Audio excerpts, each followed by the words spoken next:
Ireland में corona virus की third wave के दौरान there was outbreak in the hospital where my wife works. और वहाँ से मेरी वाइफ को कोरोना वायरस हुआ, and then from her I actually got corona virus. So very first symptoms of coronavirus was change in the sense of smell। मुझे जो बिल्कुल जो आपके सराउंडिंग में आप स्मेल जब करते हैं किसी भी चीज़ को, तो I wasn't able to do that. और देर वॉज स्क्वीजिंग, जो जैसे आप लगता है कि आपकी गर्दन को या कोई आपके सर को पीछे से ऐसे दबा रहा है। So it was a squeezing feeling और थोड़ी सी हेडेक थी। सिम्टम्स को मेनली मैं तीन फेजेस में डिवाइड करता हूँ। उसमें डे 1 से डे 5, डे 6 से डे 7 एंड देन डे 8 से डे 11।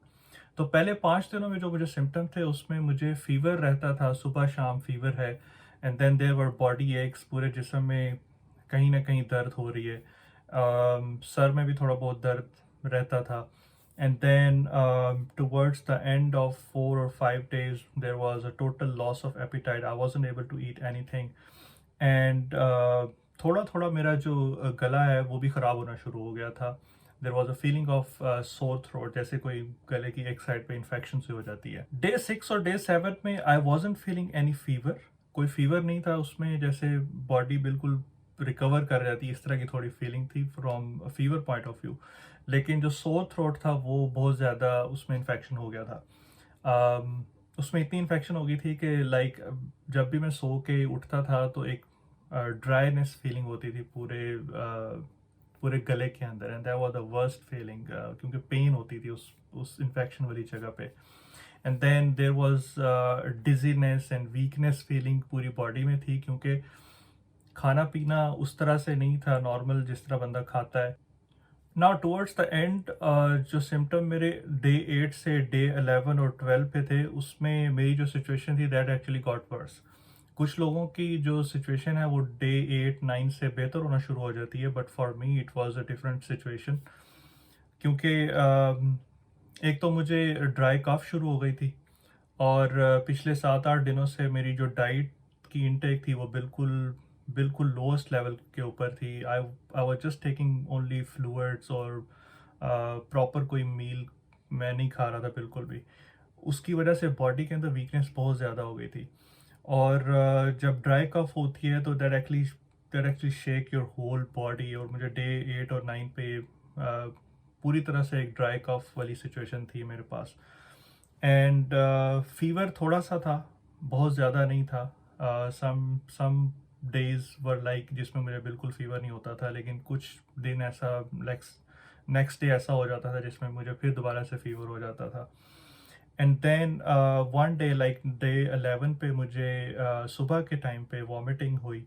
एंड उस वॉमिट के बाद actually situation got really worse because I ended up in the hospital admission due to that particular situation। और जब मैं हॉस्पिटल जा रहा था एम्बुलेंस में, even during that time I vomit again।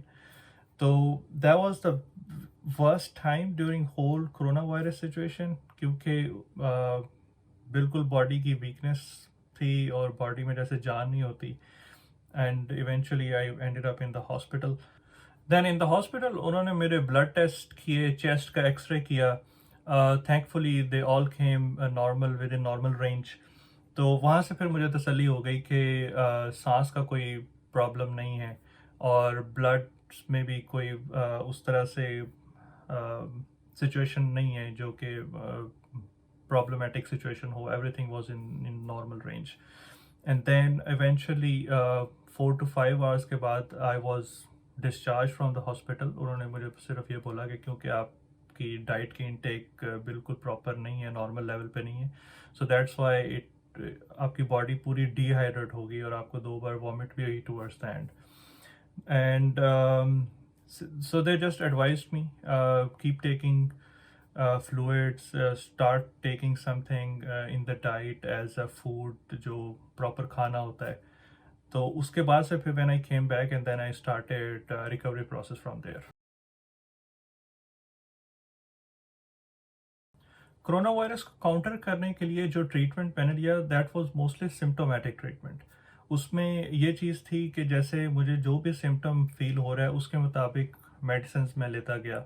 जैसे फ़ीवर जब मुझे हुआ तो I used to take paracetamol, Panadol, जिससे 3 से 4 घंटे में आपका फ़ीवर ख़त्म हो जाता है।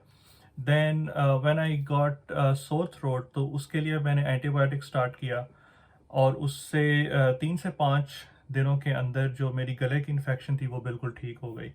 And then towards the end when I got dry cough तो उसके लिए जो नॉर्मल कफ सिरप होता है आई स्टार्टेड दैट, और उससे भी फिर 4 से 5 दिनों में जो ड्राई कफ थी वो भी बिल्कुल ख़त्म हो गई। इसके साथ साथ ये तो मेडिसिन हो गई, इसके साथ साथ कुछ होम रेमेडीज़ भी मैं कर रहा था जिसमें कुछ एक स्पेशल किस्म का कावा बनता है अदरक वगैरह डाल के, वो मैं ले रहा था, साथ यखनी ले रहा था।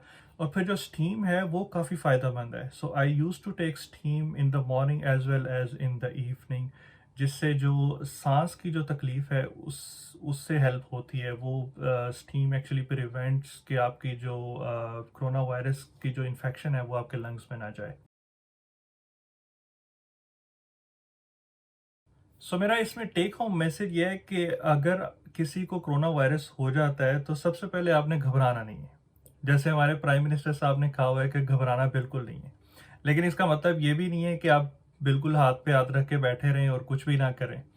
तो सबसे पहले तो अगर ऐसी कोई शिकायत हो जाती है वायरस की तो सबसे पहले अपने आप को आइसोलेट कर दें, ताकि आपके घर के जितने दूसरे लोग हैं उनको कोई ऐसी सिचुएशन में ना पड़ें कि उनको भी आपसे वायरस हो जाए, क्योंकि it's a very contagious disease जो एक से दूसरे को फैलती है। और उसके बाद जैसे जैसे आपको जो भी सिम्टम्स आ रहे हैं, जैसे अगर फीवर है या गला ख़राब है या कफ़ है, तो उसकी साथ साथ आप मेडिसिन स्टार्ट करते जाएं, स्टार्ट से ही शुरू कर दें। ये ना करें कि आप वेट करें टुवर्ड्स द एंड और सिचुएशन ऐसी वर्स हो जाए। तो जैसे ही आपको कोई भी सिम्टम आ रहा है उसकी आप मेडिसिन ले लें और eventually it will be okay.